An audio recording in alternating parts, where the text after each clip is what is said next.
يا أيها الناس اتقوا ربكم الذي خلقكم من نفس واحدة وخلق منها زوجها وبث منهما رجالا كثيرا ونساء واتقوا الله الذي تساءلون به والأرحام إن الله كان عليكم رقيبا يا أيها الذين آمنوا اتقوا الله وقولوا قولا سديدا يصلح لكم أعمالكم ويغفر لكم ذنوبكم ومن يطع الله ورسوله فقد فاز فوزا عظيما أما بعد فإن خير الحديث كتاب الله وخير الهدي هدي محمد صلى الله عليه وسلم وشر الأمور محدثاتها وكل محدثة بدعة وكل بدعة ضلالة وكل ضلالة في النار فأعوذ بالله السميع العليم من الشيطان الرجيم بسم الله الرحمن الرحيم ويسألونك عن الروح قل الروح من أمر ربي وما أوتيتم من العلم إلا قليلا۔ ہر قسم کی حمد و ثنا، بڑائی و کبریائی اللہ وحدہ لا شریک کے لیے لائق و زیبا ہے۔ بعدہ بیش بہا درود و سلام نازل ہو تمام انبیاء کرام پر، خصوصاً ہمارے آخری نبی جناب محمد الرسول اللہ صلی اللہ علیہ وآلہ وسلم پر۔ محترم بزرگوں اور دوستوں، نوجوان ساتھیوں، پیارے بچوں، پردہ نشیں پیاری مائیں اور بہنیں، ایک سفر ایسا ہے جسے ہر آدمی کو طے کرنا ہے۔ اس سفر پر ہر آدمی کو جانا ہے، جوان ہو، بچہ ہو، بوڑھا ہو، مرد ہو، عورت ہو، مسلمان ہو یا نان مسلم ہو، ہر ایک کو اس سفر پر جانا ہے۔ اللہ تعالیٰ نے ہمیں یہ زندگی عطا کی ہے۔ یہ زندگی اور یہ زندگی کے لمحات بہت ہی قیمتی ہیں۔ سونے، چاندی، ہیرے اور جواہرات سے بھی زیادہ ہماری یہ زندگی کا ایک ایک لمحہ اس سے بھی زیادہ قیمتی ہے۔ نوجوانوں سے پوچھو کیا کر رہے ہو؟ ٹائم پاس کر رہے ہیں، موبائل پر گیم کھیل رہے ہیں، ٹائم کو کل کر رہے ہیں۔ اللہ نے ہمیں یہ زندگی عطا کی ہے ٹائم پاس کرنے کے لیے۔ ہماری زندگی کا ایک ایک سیکنڈ، ایک ایک لمحہ اگر ہماری زندگی سے مائنس ہو گیا تو یہ دنیا اور اس دنیا کے اندر جو کچھ بھی ہے سب کچھ دے کر کے بھی ہم اسے خرید نہیں سکتے۔ ایک سیکنڈ ہم اپنی زندگی کا جو گزر چکا ہے ہم اسے واپس نہیں لا سکتے۔ والعصر ان الانسان لفی خسر، زمانے کی قسم انسان خسارہ اور گھاٹا نقصان اٹھانے والوں میں سے ہے۔ اس سورت کریمہ کی تفسیر جا کر کے ذرا اپنے گھر میں پڑھ لیجئے، زندگی کی حقیقت سے آپ کو آگہی معلوم ہو جائے گی۔ والعصر ان الانسان لفی خسر، ہماری یہ زندگی برف کی طرح پگھلتی جا رہی ہے، اور اتنی برق رفتاری کے ساتھ پگھلتی جا رہی ہے کہ ہمیں اس کا شعور نہیں ہے، ہمیں اس کا ادراک نہیں ہے، احساس نہیں ہے۔ برف دیکھا ہے آپ نے؟ برف کو اگر کھلے میں چھوڑ دیا جائے چند لمحے میں وہ برف اپنی شکل، اپنی صورت کھو بیٹھے گا، پانی ہو جائے گا، ہوا بن جائے گا۔ اس برف سے زیادہ تیزی کے ساتھ ہماری یہ زندگی پگھلتی جا رہی ہے، مگر ہمیں اس کا شعور نہیں ہے، اس کا احساس نہیں ہے۔ ہم اناپ شناپ کاموں میں، الٹے سیدھے کاموں میں ہم اپنی زندگی کو یوں ہی ضائع اور برباد کر رہے ہیں۔ انسان یہ دو چیزوں کا مرکب ہے، دو چیزوں سے مل کر کے حضرت انسان بنا ہے۔ کون کون سی چیزیں ہیں؟ کسی کو معلوم؟ ایک ہے جسم اور ایک ہے روح۔ روح اور جسم کے ذریعہ جا کر کے حضرت انسان بنا ہے. اور ایک بات بھی بتا دوں میں، روح پہلے ہے اور جسم یہ بعد میں ہے. اللہ تعالیٰ نے پہلے روحوں کو پیدا کیا ہے، روحوں کو بنایا ہے، جسم کو بعد میں بنایا ہے. آپ اٹھاؤ بخاری شریف، حضرت عبداللہ ابن مسعود رضی اللہ تعالیٰ عنہ فرماتے ہیں رسول اللہ صلی اللہ علیہ وسلم نے ارشاد فرمایا ان احدکم یجمع خلقه فی بطن امہ 40 یوما ثم یکون علقة مثل ذلك ثم یکون مضغة مثل ذلك ثم يبعث الله عليه ملكا بأربع كلمات فيكتب له عمله وأجله ورزقه وشقي أو سعيد ثم ينفخ فيه الروح. رواه البخاری فی کتاب احادیث الانبیاء. حضرت امام بخاری رحمہ اللہ اس حدیث کو بخاری شریف جہاں احادیث الانبیاء کا ذکر ہے وہاں پر اس حدیث کو ایسے ہی ذکر کیا ہے. حضرت عبداللہ ابن مسعود فرماتے ہیں کہ رسول اللہ صلی اللہ علیہ وسلم نے ارشاد فرمایا کہ جب باپ کی پشت سے چل کر کے نطفہ ماں کے رحم میں پہنچتا ہے، منی جب باپ کی پشت سے نکل کر کے ماں کے رحم کے اندر پہنچتی ہے تو 40 دن تک وہ نطفہ ہی رہتا ہے. کتنے دن تک؟ 40 دن تک وہ نطفہ ہی رہتا ہے. 40 دن کے بعد وہ نطفہ، وہ منی خون بن جاتا ہے اور 40 دن تک وہ خون ہی رہتا ہے. ثم یکون مضغة مثل ذلك، پھر 40 دن کے بعد وہ خون تحلیل ہو جاتا ہے، گوشت بن جاتا ہے، گوشت کا لوتھڑا بن جاتا ہے. تو 40 دن نطفہ، 40 دن خون اور پھر 40 دن وہ گوشت کا لوتھڑا بن جاتا ہے. 40 40 80 اور 80 اور 40 120 دن. 4 مہینے کے بعد جب اس نطفے پر 4 مہینہ گزر جاتا ہے ثم یبعث اللہ الیہ ملکا، اللہ ایک فرشتے کو بھیجتا ہے. اور یہی وجہ ہے، اسی حدیث سے علامہ البانی رحمہ اللہ نے استدلال کیا ہے کہ اگر 4 مہینے کے بعد بچہ ساقط ہو جائے، جنین ہے، میڈیسن کے ذریعے سے یا کسی اور چیز کے ذریعے سے بچہ ساقط ہو جائے، گر جائے، تو اس کی نماز جنازہ بھی پڑھی جائے گی، اس کی تجہیز و تکفین بھی کی جائے گی. کیوں؟ کیونکہ اس کے اندر جان آ گئی 4 مہینے کے بعد. ثم یبعث اللہ الیہ ملکا، اللہ فرشتے کو بھیجتا ہے 4 چیزیں، 4 کلمات دے کر کے. وہ 4 کلمات کیا ہیں؟ فیکتب عملہ، اس کا عمل لکھ دیا جاتا ہے. کیا کرے گا یہ؟ اچھا کام کرے گا، برا کام کرے گا، کیا کرے گا دنیا کے اندر، حلال کمائے گا کہ حرام کمائے گا. فیکتب عملہ، اس کا عمل لکھ دیا جاتا ہے. وَأَجَلُهُ، اس کی زندگی لکھ دی جاتی ہے، کتنا دن دنیا میں زندہ رہے گا. 40 سال رہے گا کہ 60 سال رہے گا کہ 25 سال میں ختم ہو جائے گا، اس کی زندگی لکھ دی جاتی ہے. کوئی کہہ سکتا ہے کہ ہم اگلے سال آنے والا رمضان ہم دیکھ پائیں گے؟ کوئی کہہ سکتا ہے کہ ہمیں عید الفطر مل جائے گی؟ بہت سے لوگ دکانوں پہ جاتے ہیں، کوئی سامان خریدتے ہیں، کہتے ہیں اس سامان کی کیا گارنٹی، کیا وارنٹی ہے. اگر دکاندار کہہ لے حضرت آپ کی زندگی کی کیا گارنٹی ہے، اگلے لمحے آپ زندہ رہو گے کہ نہیں، آپ لکھ کر کے دو، کوئی لکھ کے دے سکتا ہے. فَيُكْتَبُ عَمَلُهُ وَرِزْقُهُ، اس کا عمل لکھ دیا جاتا ہے، اس کی اجل لکھ دی جاتی ہے، اس کی زندگی کتنے دن دنیا کے اندر زندہ رہے گا. وَرِزْقُهُ، اس کا رزق لکھ دیا جاتا ہے، کتنا ملے گا اس کو، امیر رہے گا، غریب رہے گا، اس کا رزق لکھ دیا جاتا ہے. اس لیے رزق کے لیے ٹینشن نہیں لو کبھی، اللہ مسبب الاسباب ہے. دنیا کے اندر آنے سے پہلے اس نے ہر انسان کا رزق لکھ دیا ہے، کہاں سے، کس طرح سے، کس ذریعے سے ملنے والا ہے، اللہ نے پہلے ہی لکھ دیا ہے. ابھی آپ بھی دنیا کے اندر نہیں آئے، اس سے پہلے یہ سب کچھ لکھا جا چکا ہے.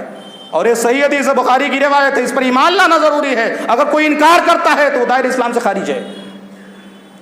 رسول اللہ صلی اللہ علیہ وسلم نے آگے فرمایا 4تھی چیز، وَشَقِيٌّ أَوْ سَعِيدٌ، وہ شقی بدبخت ہوگا یا نیک بخت ہوگا، جنتی ہوگا یا جہنمی ہوگا، یہ بھی لکھ دیا جاتا ہے. یہ 4 چیزیں لکھ دیے جانے کے بعد ثم ينفخ فيه الروح، پھر اس جنین کے اندر روح پھونکی جاتی ہے. یہ حدیث بتا رہی ہے کہ جسم بعد میں ہے، روح پہلے. اللہ تعالیٰ نے روحوں کو پہلے پیدا کیا ہے. الارواح جنود مجندہ. جیسے یہ دنیا ہے، ایک عالم ہے، ایک عالم ہے عالم برزخ، ایسے ایک عالم ہے عالم ارواح، روحوں کا عالم. اس کی کیفیت، اس کی حقیقت، اس کی ماہیت ہم اگلے خطبہ جمعہ میں بیان کریں گے انشاءاللہ. تفصیل کے لیے وقت نہیں ہے. ایک عالم ہے عالم ارواح، جہاں روحوں کو اللہ تعالیٰ نے اکٹھا کر رکھا ہے. وہ روحیں آ کر کے بدن کے اندر آتی ہیں، پھونکی جاتی ہیں روحیں. اللہ تعالیٰ نے روحوں کو پہلے بنایا ہے، جسموں کو بعد میں بنایا ہے. دوسری حدیث جو صحیح مسلم کی روایت ہے، حضرت انس بن مالک رضی اللہ تعالی عنہ بیان کرتے ہیں کہ رسول اللہ صلی اللہ علیہ وسلم نے ارشاد فرمایا: لما صور اللہ آدم فی الجنہ ترکہ ما شاء اللہ ان یترکہ فجعل ابلیس یطیف بہ ینظر ما ہوا فلما رآہ اجوف عرف انه خلق خلقا لا يتمالك. رواہ مسلم فی کتاب البر والصلۃ والآداب. حضرت امام مسلم رحمہ اللہ اس حدیث کو مسلم شریف کتاب البر کے اندر لے کر کے آئے ہیں. حضرت انس بن مالک فرماتے ہیں کہ رسول اللہ صلی اللہ علیہ وسلم نے ارشاد فرمایا کہ اللہ تعالیٰ نے جب حضرت آدم علیہ السلام کی صورت گری کی، ان کا پتلا بنایا، کہاں؟ جنت کے اندر. ہم لوگ اصل کہاں کے رہنے والے ہیں؟ جنت کے رہنے والے ہیں. نکلوایا کس نے؟ وہی جس کو ہم نے آج اپنا دوست بنا کر کے رکھا ہوا ہے. اور یہ بہت ہی افسوس کی بات ہے کہ جس نے ہمارے ماں باپ کو جنت سے نکلوا دیا ہے، آج ہم دنیا کے اندر اسی کو اپنا دوست، اپنا ساتھی بنا رکھے ہیں. حضرت شیطان صاحب کو ہم نے اپنا دوست بنا رکھا ہے. اگر دوست نہیں بنایا ہوتا تو ہم پھر اللہ کے فرمان کی، اللہ کے احکام کی تابعداری کرتے، شیطان کے راستے پہ نہیں چلتے. تو اللہ تعالیٰ نے حضرت آدم کا جب پتلا مٹی سے ہاتھ، پیر، آنکھ، کان، ناک بنا کر کے جنت کے بیچوں بیچ رکھ دیا، رکھ کر کے چھوڑ دیا. فجعل ابلیس یطیف بہ. ابلیس آیا، اس کا مطلب جنت میں ابلیس آیا جایا کرتا تھا.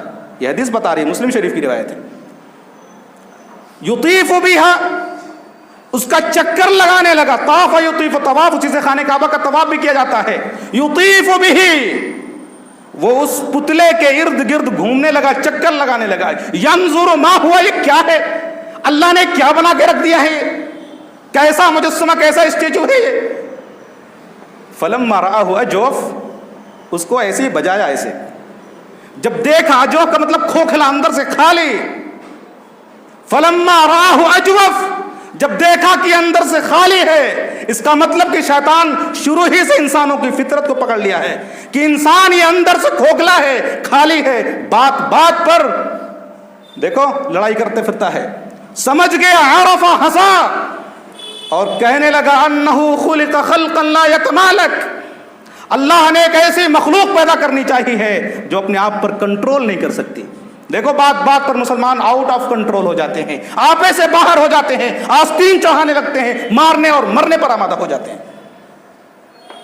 شیطان کو یہ بات شروع ہی سے پتا ہے کہ حضرت انسان یہ بالکل اندر سے خالی ہے. ذرا سی پن مارو اور پھر لڑائی شروع، جھگڑے، فتنے، فساد. دیکھو پھر یہ شیطان بہت پہلے سے سمجھ چکا ہے، ہماری نفس پکڑ لیا اس نے، مگر ہم اور آپ شیطان کو نہیں سمجھ پا رہے ہیں، اس کے پیچھے چل رہے ہیں. یہ حدیث بتا رہی ہے کہ اللہ تعالیٰ نے پتلا بعد میں بنایا، اس کے بعد پھر اس میں روح پھونکی گئی ہے. سوال یہ ہے کہ روح کیا ہے؟ پتلا بنانے کے بعد جو روح پھونکی گئی ہے حضرت آدم علیہ السلام کے اندر، یہ روح کیا ہے؟ اللہ نے فرمایا وَيَسْأَلُونَكَ عَنِ الرُّوحِ قُلِ الرُّوحُ مِنْ أَمْرِ رَبِّي. اے محمد صلی اللہ علیہ وسلم، یہ آپ سے روح کے بارے میں سوال کر رہے ہیں. سوال یہ ہے کہ سوال کس کا تھا؟ کون لوگ آپ صلی اللہ علیہ وسلم سے سوال کر رہے ہیں روح کے بارے میں؟ وہ کون لوگ تھے؟ اٹھاؤ بخاری، پڑھو کتاب العلم. حضرت عبداللہ ابن مسعود رضی اللہ تعالیٰ عنہ فرماتے ہیں رسول اللہ صلی اللہ علیہ وسلم کے ساتھ بین انا امشی مع النبی صلی اللہ علیہ وسلم فی خرب المدینہ وهو يتوکع على عصیف من فمر بنفر من اليهود قال بعضهم سلوه عن الروح قال بعضهم لا تسألوه لا يجيء فيه بشيء تكرهونه قال بعضهم لنسألنه فقام رجل منهم قال يا أبا القاسم ما الروح فسكت فقلت إنه يوحى إليه فقمت فلما انجلى عنه قال ويسألونك عن الروح قل الروح من أمر ربي قال الأعمش هكذا في روايتنا رواه البخاری في کتاب العلم. حضرت امام بخاری رحمہ اللہ اس حدیث کو ایسے ہی کتاب العلم کے اندر لائیں جہاں علم کا چیپٹر ہے. عبداللہ ابن مسعود فرماتے ہیں کہ میں رسول اللہ صلی اللہ علیہ وسلم کے ساتھ ایک دن مدینے کے خرب، یہ خراب کی جمع ہے، بروزن قرب، مدینہ کے ایک ویران علاقے سے گزر رہا تھا رسول اللہ صلی اللہ علیہ وسلم کی معیت میں، اور رسول اللہ صلی اللہ علیہ وسلم کی حالت یہ تھی وَهُوَ يَتَوَكَّوْ عَلَىٰ عَصِيبٍ مِّن، کھجور کی ایک تنا تھا، اس تنے کے اوپر آپ ٹیک لگا کر کے چل رہے تھے. فَمَرَّ بِنَفْرٍ مِّنَ الْيَهُودِ، یہودیوں کی ایک جماعت بیٹھی ہوئی تھی راستے میں. ان میں سے کچھ لوگوں نے کہا سلو، دیکھو محمد آ رہے ہیں، ان سے کوئی ایسا مسئلہ پوچھو کہ یہ پریشان ہو جائیں، یہ اسی مسئلے میں الجھے رہیں، اٹکے رہیں. ان کے ماننے والے بہت سارے لوگ ہو گئے ہیں، ان کے معتقدین بہت سارے ہو گئے ہیں، ان کے پیچھے چلنے والے بہت سے لوگ ہو گئے ہیں، تاکہ ان کو پتہ چل جائے کہ ان کو آتا جاتا کچھ نہیں ہے. انہوں نے خواہ مخواہ نبوت کا دعویٰ ٹھوک رکھا ہے. سلوہ عن الروح، دنیا کا سب سے مشکل سوال روح کیا ہے، پوچھو ان سے. فقال بعضهم، ان میں سے بعض نے کہا لا تسألوا، ارے کاہے کی مغز ماری کر رہے ہو، مت پوچھو ان سے. انہیں ڈر تھا، خوف تھا، اس لیے آگے کا جملہ بتا رہا ہے لا یجیء فیہ بشیء تکرہونہ، کہیں سوال کے جواب میں کہیں ہماری حجامت نہ بن جائے، ہمارا عیب کہیں نہ کھل جائے، ہماری پول نہ کھل جائے. کہیں سوال کا جواب آپ دے رہے ہوں اس لیے کہ آپ اللہ کے نبی ہیں، آسمان سے وحی اتر آئی اور ہماری پول کھل جائے گی. بعض نے کہا لا تسألوا، سوال نہ کرو. ان میں سے ایک آدمی نے کہا کہ نہیں لنسألنہ، ہم ضرور سوال کریں گے. فقام رجل منہم، ایک آدمی کھڑا ہوا اور کہنے لگا یا ابا القاسم، اے قاسم کے ابا، محمد صلی اللہ علیہ وسلم نام لینا گوارا نہیں کیا. اتنا پیارا نام محمد صلی اللہ علیہ وسلم، نام نہیں لیا، کیونکہ وہ جانتے تھے کہ اس روئے زمین پر اللہ تعالی کے بعد اگر کسی کی سب سے زیادہ تعریف کی گئی ہے تو وہ ہستی ہے جناب محمد الرسول اللہ صلی اللہ علیہ وسلم کے. اور اس سے زیادہ تعریف کیا ہو سکتی ہے؟ دن بھر میں مؤذن 5 مرتبہ اذان دیتا ہے، اللہ کی وحدانیت کے اقرار کے بعد کہتا ہے اشہد ان محمد رسول اللہ. اقامت دن بھر میں 5 مرتبہ ہوتی ہے، رسول اللہ کی وحدانیت کے بعد رسول اللہ کی رسالت کی گواہی دی جاتی ہے اشہد ان محمد رسول اللہ. اس سے زیادہ تعریف اور کیا ہو سکتی ہے؟ اس لیے اتنا نفرت کرتے تھے کہ محمد صلی اللہ علیہ وسلم کا نام لینا بھی گوارا نہیں تھا ان کو. یا ابا القاسم، اے قاسم کے ابا، بتاؤ روح کیا ہے. فسکت، رسول اللہ صلی اللہ علیہ وسلم خاموش ہو گئے. اس کا مطلب یہ ہے کہ اگر کسی کو سوال کا جواب معلوم نہیں ہے تو اس کو اٹکل پچو مارنے کی ضرورت نہیں ہے، اس کو الٹے سیدھے جواب دینے کی ضرورت نہیں ہے. میرا رسول، ان سے سوال کیا گیا اور آپ خاموش ہو گئے.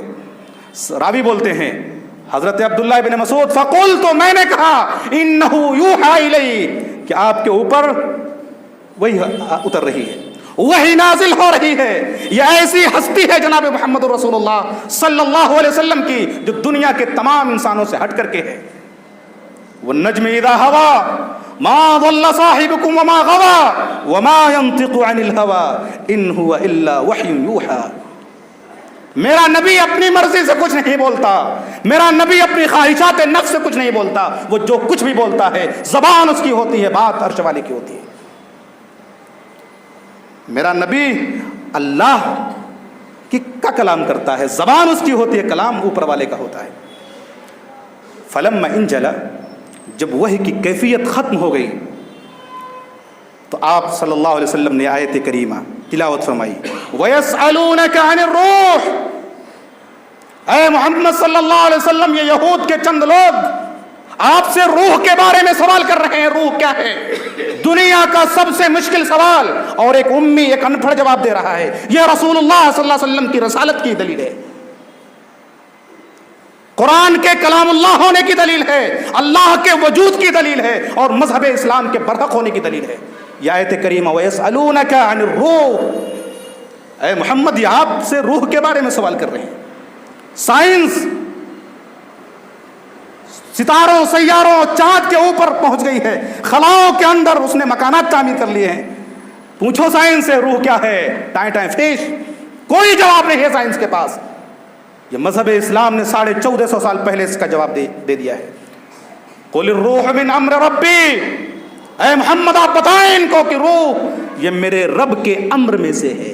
میرے رب کے امر تو بہت سارے ہیں، لیکن میرے رب کے امر میں سے ایک امر ہے۔ ہم یہ آیت کریمہ پڑھتے ہیں، آسانی سے گزر جاتے ہیں، مگر اس پر کبھی غور کرنے کی ضرورت، اور غور کرنے کی اس پر کبھی ہم اہمیت نہیں دیتے کہ اس پر غور کریں اللہ نے ان آیات کے اندر کیا بتانا چاہا ہے۔ اس آیت کے اندر جو جو الفاظ استعمال کیے گئے اس پر آپ غور کرو گے تو حقیقت کھل کر کے سامنے آ جائے گی۔ میرے رب کے امر میں سے ہے، اللہ تعالی نے یہاں پر اپنا جو ذاتی نام ہے، اللہ کا ذاتی نام کیا ہے؟ اللہ کا ذاتی نام کیا ہے؟ اللہ، یہ اللہ کا ذاتی نام ہے۔ اللہ نے اپنا ذاتی نام استعمال نہیں کیا ہے۔ اللہ کے بہت سارے صفاتی نام ہیں، مگر ان بہت سارے صفاتی نام میں سے کوئی نام استعمال اللہ نے نہیں کیا ہے۔ کیا استعمال کیا؟ رب، یہ بھی صفاتی نام ہے۔ رب، من امر ربی، رب لا کر کے یہ پیغام دینا چاہا ہے کہ روح یہ مخلوق ہے۔ روح کیا ہے؟ مخلوق ہے، اور جس طرح دیگر مخلوق کی پرورش ہوتی ہے ایسے ہی روح کی بھی پرورش ہو رہی ہے۔ روح بھی تربیت پا رہی ہے، اور ربوبیت نام ہے انشاء الشیء حالا فعالا الی حد التمام، رفتہ برفتہ، تدریجاً بتدریج کسی چیز کو حد کمال تک پہنچانا، یہ کیا ہے؟ اس کو ربوبیت بولتے ہیں۔ تو اس آیت کریمہ سے دو بات معلوم ہوئی، ایک تو روح معلوم ہو گئی کہ روح مخلوق ہے، دوسرے اس کی پرورش ہو رہی ہے روح کی، جس طرح ہمارے بدن کی پرورش ہوتی ہے ایسے روح کی بھی پرورش ہو رہی ہے۔ روح بھی علم سیکھتی ہیں، روح بھی حد کمال تک پہنچتی ہیں، اور جس طرح دیگر چیزوں کا علم محدود ہے ایسے ہی روح کا بھی علم محدود ہے۔ وما اوتیتم من العلم الا قلیلا، اور تمہیں بہت تھوڑا علم دیا گیا ہے۔ لیکن ایک روح ایسی ہے جو مخلوق نہیں ہے، ایک روح ایسی ہے جو مخلوق نہیں ہے۔ وہ کون سی روح ہے؟ خوب دنیا کمائیے، اللہ برکت دے آپ کی دنیا کے اندر، تھوڑا سا دین بھی حاصل کر لیجئے۔ ایک روح ایسی ہے جو مخلوق نہیں ہے۔ کون سی روح ہے؟ اپنے آگے دائیں بائیں دیکھ لو، مل جائے گی آپ کو۔ یہ مصحف، یہ قرآن، اللہ نے اس کو روح کہا ہے۔ وَكَذَلِكَ أَوْحَيْنَا إِلَيْكَ رُوحًا مِّنْ أَمْرِنَا مَا كُنْتَ تَدْرِي مَا الْكِتَابُ وَلَا الْإِيمَانُ، اے ہمارے حبیب محمد صلی اللہ علیہ وسلم، ہم نے آپ کی طرف روح بھیجی ہے۔ روح بھیجی کیا مطلب؟ قرآن بھیجا ہے، اور قرآن کو روح اس وجہ سے کہا گیا ہے کہ اگر یہ قرآن کسی فرد کے اندر، کسی انسان کے اندر، کسی سماج کے اندر، کسی ملک کے اندر یہ قرآن آ جائے تو وہ سماج، وہ ملک، وہ معاشرہ، وہ انسان زندہ ہو جاتا ہے۔ اور اگر یہی روح کسی سماج سے نکال لی جائے، کسی ملک سے نکال لی جائے، کسی انسان کے اندر سے نکال لی جائے تو پھر وہ انسان، وہ سماج چلتی پھرتی لاش کے علاوہ کچھ نہیں رہ جاتا ہے۔ مجھے یہ ڈر ہے دل زندہ تو نہ مر جائے کہ زندگانی عبارت ہے تیرے جینے سے۔ وَيَسْأَلُونَكَ عَنِ الرُّوحِ،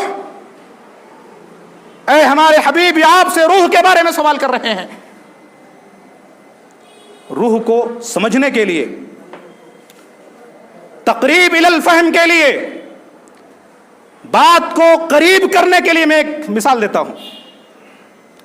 یہ ہماری آنکھیں، آپ فرض کر لیجئے یہ ہماری آنکھیں ہیں. آنکھیں ایک جسم ہے اور ان آنکھوں کے اندر بینائی ہے. کوئی آپ سے کہے کہ آنکھ کسے کہتے ہیں، آپ آسانی سے بتا لے جائیں گے کہ آنکھ کسے کہتے ہیں. لیکن کوئی پوچھے آپ سے کہ بینائی کسے کہتے ہیں، آپ توجیہ نہیں کر سکتے. آنکھ موجود ہو مگر بینائی موجود نہ ہو، آنکھیں بے معنی بن جاتی ہیں.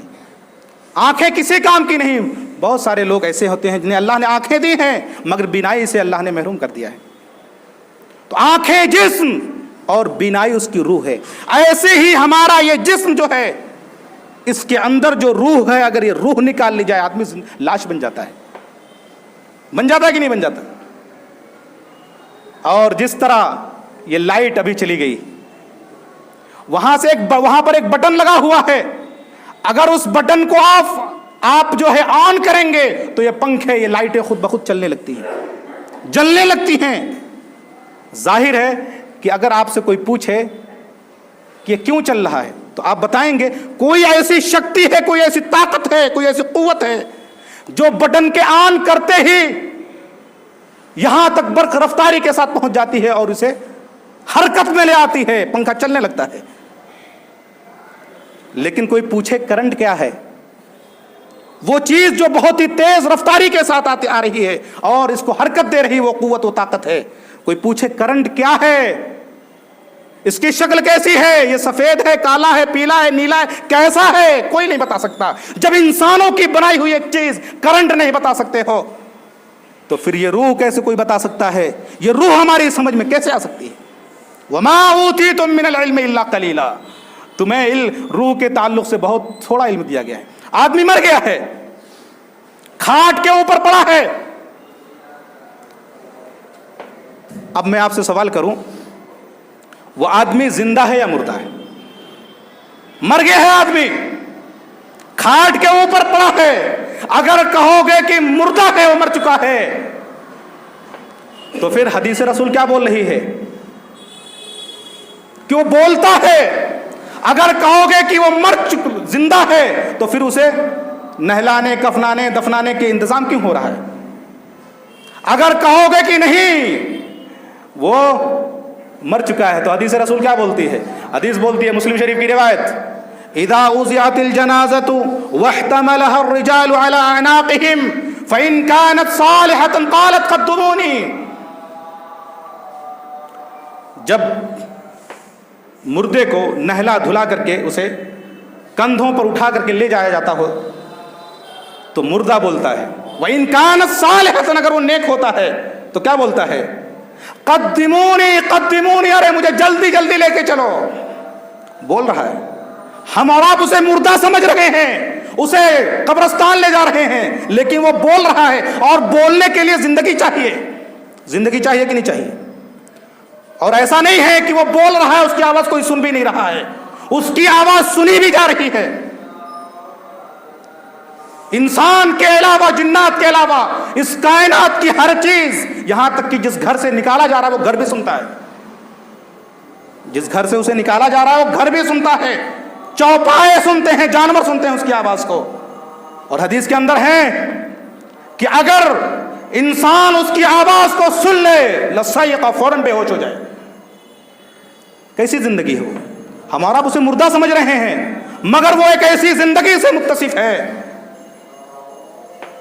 جس کا شعور ہمیں نہیں ہے. میڈیکل سائنس نے قرآن کی ایک آیت کا اسی وجہ سے انکار بھی کر دیا ہے. وہ کہتی ہے کہ قرآن کی آیت ہماری سمجھ سے باہر ہے، قرآن کا یہ بیان صحیح نہیں ہے. وہ کون سا بیان ہے؟ قبلہ اول بیت المقدس تعمیر ہو رہا ہے. کون تعمیر کروا رہے ہیں؟ حضرت سلیمان علیہ الصلوۃ والسلام. ظاہر ہے کہ اس عظیم الشان مسجد کو تعمیر کرنے کے لیے بڑے بڑے مشینوں کی ضرورت ہے، بڑے بڑے لوگوں کی ضرورت ہے، دور دراز سے بڑے بڑے پتھروں کو لا کر کے وہاں فٹ کرنے کی ضرورت ہے. اور آج کل جو آلات کے جو جرات ہیں، جو مشینیں ہیں، وہ اس زمانے میں موجود نہیں تھیں۔ یہ کام کون کر رہے تھے؟ جن لوگ کر رہے تھے۔ کون کر رہے تھے؟ مسجد اقصیٰ کو کس نے بنایا؟ جناتوں نے بنایا ہے۔ ان جناتوں کے اندر کچھ مستری لوگ بھی تھے۔ حضرت سلیمان علیہ السلام کے لیے اللہ تعالیٰ نے جناتوں کو مسخر کر دیا تھا، وہ جناتوں سے کام لے رہے تھے۔ حضرت سلیمان علیہ السلام مسجد اقصیٰ کی ایک جگہ پر ایسی اپنے عصا کے اوپر ٹیک لگا کر کے کھڑے ہیں۔ یہ عصا ہے اور اس عصا کے اوپر ایسے ٹیک لگا کر کے کھڑے ہیں، اور ٹیک لگا کر کے اسی درمیان ان کی موت واقع ہو گئی، مر گئے۔ وہ جناتوں کو پتہ نہیں چلا کہ وہ مر چکے ہیں۔ اللہ نے فرمایا فَلَمَّا قَضَيْنَا عَلَيْهِ الْمَوْتِ مَا دَلَّ عَلَى مَوْتِهِ، جب ہم نے ان کی موت کا ارادہ کیا حضرت سلیمان علیہ السلام کی، تو ان کی موت کا کسی کو علم ہی نہیں ہوا۔ جنات لوگ بنا رہے ہیں، مسجد کی تعمیر میں لگے ہوئے ہیں، اور یہ حضرت سلیمان علیہ السلام اپنے عصا کے اوپر ٹیک لگا کر کے مرے پڑے ہیں۔ سائنس بولتی ہے کہ کوئی آدمی مر کر کے کھڑا نہیں رہ سکتا ہے، اس لیے کہ رائگر موٹس شروع ہو جاتا ہے، بدن کے اندر اکڑن شروع ہو جاتی ہے۔ قرآن بولتا ہے تم اپنی سائنس اپنے جیب میں رکھو، میں جو بات کر رہا ہوں یہ فیکٹ ہے، یہی صحیح ہے، تم اپنے پیمانے پر نظر ثانی کر لو، میں جو بول رہا ہوں یہی فیکٹ ہے، یہی حقیقت ہے۔ جنات، ادھر اللہ تعالیٰ نے اس لاٹھی کے اوپر ایک کیڑے کو مسلط کر دیا، وہ کیڑا اس لاٹھی کو اندر ہی اندر سے کھوکھلا کر رہا ہے، کھا رہا ہے۔ آج بھی سماج کے اندر بہت سارے ایسے کیڑے ہوتے ہیں جو سماج کو اندر ہی اندر سے کھوکھلا کر رہے ہوتے ہیں۔ یہ پیغام دیا گیا ہے، جیسے ہی مسجد کی تعمیر مکمل ہوئی، پائے تکمیل کو پہنچ گئی، یہ لاٹھی نے اپنا دم خم توڑ دیا۔ حضرت سلیمان علیہ السلام گر کر کے زمین پر پڑ گئے، زمین کے اوپر گر پڑے۔ تو جناتوں نے مڑ کر کے دیکھا، ارے یہ تو حضرت سلیمان علیہ السلام مردہ ہیں، یہ تو مر چکے ہیں۔ قرآن نے کہا فَلَمَّا خَرَّ تَبَيَّنَتِ الْجِنُّ، جب وہ گر پڑے تب جناتوں کو معلوم ہوا کہ یہ مر چکے ہیں، اور جناتوں نے کہا لَوْ كَانُوا يَعْلَمُونَ الْغَيْبَ مَا لَبِثُوا فِي الْعَذَابِ الْمُهِينِ، اگر ہمیں غیب کا علم ہوتا تو اس رسوا کن عذاب میں ہم کیوں مبتلا رہتے؟ اگر ہمیں ان کی موت کا یقین ہو چکا ہوتا، ہم جان چکے ہوتے، تو ہم ایک کام وام چھوڑ چھاڑ کر کے پہلے ہی بھاگ گئے ہوتے۔ جنات کہہ رہے ہیں، اس کا مطلب یہ کہ جناتوں کو بھی غیب کا علم نہیں ہے۔ غیب کا علم اللہ کے علاوہ کسی کو بھی نہیں ہے، جناتوں کو بھی نہیں۔ بہت سارے لوگ کہتے ہیں کہ ہمارے پاس موکل ہے، وہ بتا دیتا ہے کہ کون سی چیز کہاں کیا ہو رہا ہے، کون سی چیز کہاں رکھی ہوئی ہے۔ غلط، قرآن حکیم یہ عقیدہ کہتا ہے یہ غلط ہے اور سراسر غلط ہے۔ غیب کا علم صرف اللہ کو، اللہ کے علاوہ کسی کو نہیں ہے۔ اب یہ گر کر کے مر کر کے گر پڑے ہیں، قرآن بولتا ہے یہی صحیح، یہی فیکٹ ہے۔ سائنس کہتی ہے کہ ہندوستان کے اندر 2 گھنٹے کے بعد، دیگر ملکوں کے اندر 3 گھنٹے کے بعد رائگر موٹس شروع ہو جاتا ہے، لاش اکڑنے لگتی ہے۔ رائگر موٹس کسے کہتے ہیں؟ لاش کے اکڑنے کو رائگر موٹس کہتے ہیں۔ ہندوستان میں 2 گھنٹے کے 3 گھنٹے کے بعد، اور دیگر ملکوں میں 3 گھنٹے، ہندوستان میں 2 اور دیگر ملکوں میں 3 گھنٹے کے بعد رائگر موٹس شروع ہو جاتا ہے۔ حضرت سلیمان علیہ السلام مر کر کے ایک عرصہ دراز تک کھڑے ہیں، مگر ان کے جسم پر رائگر موٹس نہیں ہے، اکڑن نہیں ہے، اسی حالت میں کھڑے ہیں۔ وہ قرآن بیان کر رہا ہے۔ سائنس کہتی ہے قرآن حکیم کا یہ بیان غلط ہے، کیونکہ یہ ہماری سائنس، ہمارے فیکٹ کے خلاف ہے۔ قرآن کہتا ہے قرآن کہتا ہے جو میں بول رہا ہوں یہی صحیح ہے، یہی فیکٹ ہے۔ تم اپنے پیمانے پر نظر ثانی کر لو، تم کو حقیقت تک پہنچنے کے لیے بہت سارے مراحل سے گزرنا پڑتا ہے، تمہیں ہائی تو کوشش کی ضرورت پڑتی ہے۔ تم ایک چیز کو فرض کرتے ہو، پھر اس فرض کیے ہوئے چیز کے اوپر ایکسپریمنٹ کرتے ہو، اس پر تجربہ کرتے ہو، پھر تجربہ کرنے کے بعد اسے لیب میں لے کر کے جاتے ہو، اور لیب میں لے جا کر کے اس پر مشاہدہ کیا جاتا ہے، اس پر محنتیں کرتے ہو۔ پھر اس کے بعد جب بار بار محنت کرنے پر ایک ہی نتیجہ بار بار ملتا ہے تو کہتے ہو کہ ہمیں انفرنس مل گیا ہے، اور پھر انفرنس ملنے کے بعد تم اس چیز کو کہاں پیش کرتے ہو؟ تمام بڑے بڑے جو دنیا کے سائنسداں ہیں اس سائنسدانوں کی جھولی میں لے جا کر کے اپنے اس نتیجے کو پیش کرتے ہو. جب تمام سائنسداں اس کو اوکے کر دیتے ہیں تب کہتے ہو کہ ہم فیکٹ تک پہنچ گئے ہیں. قرآن کہتا ہے تمہیں فیکٹ تک، حقیقت تک، اصل چیز تک پہنچنے کے لیے ان سارے مراحل سے گزرنا پڑتا ہے. قرآن، اسلام، قرآن اور حدیث جو کچھ بول دے وہ فیکٹ ہے، وہی حقیقت ہے، تمہاری سمجھ میں آئے یا نہ آئے. اس لیے کہ ہماری عقل یہ محدود ہے، ہماری عقل یہ سونا تولنے کی ترازو ہے، اور قرآن و حدیث یہ دونوں پہاڑ ہے. اور ظاہر ہے یہ بہت بڑی حماقت ہوگی کہ اگر کوئی شخص سونا تولنے والی میزان سے پہاڑ تولنے کا ارادہ کر لے، بہت بڑی حماقت ہوگی. آدمی مر چکا ہے، رائیگر موٹس شروع ہو چکا ہے، لیکن اللہ کا یہ کلام کہہ رہا ہے، رسول اللہ فرما رہے ہیں کہ اللہ تعالیٰ نے نبیوں کے جسموں پر زمین کو حرام قرار دے دیا ہے، ہوا کو حرام قرار دے دیا ہے. یہ زمین، یہ مٹی، یہ ہوا انبیاء کرام کی لاش کو ذرہ برابر بھی نقصان نہیں پہنچا سکتی ہے. انبیاء کرام کی لاش پر رائیگر موٹس نہیں ہوتا ہے. اللہ کے رسول صلی اللہ علیہ وسلم دارمی کی روایت، رسول اللہ صلی اللہ علیہ وسلم نے ارشاد فرمایا کہ اے میرے صحابہ، جمعہ کے دن تم کثرت سے میرے اوپر درود بھیجو، فإن صلاتکم معروضۃ علیہ، کیونکہ تمہارا درود یہ میرے اوپر کیا کیا جاتا ہے؟ پیش کیا جاتا ہے.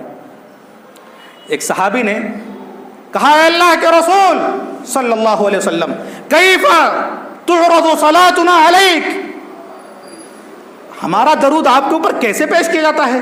وقد ارمتا یعنی بلیتا، راوی خود اپنے الفاظ کی تشریح کر رہے ہیں، جب آپ مر کر کے سڑ گل جائیں گے، مٹی ہو جائیں گے، آپ کی ہڈیاں بوسیدہ ہو جائیں گی، تو کیسے آپ کے اوپر ہمارا درود پیش کیا جائے گا؟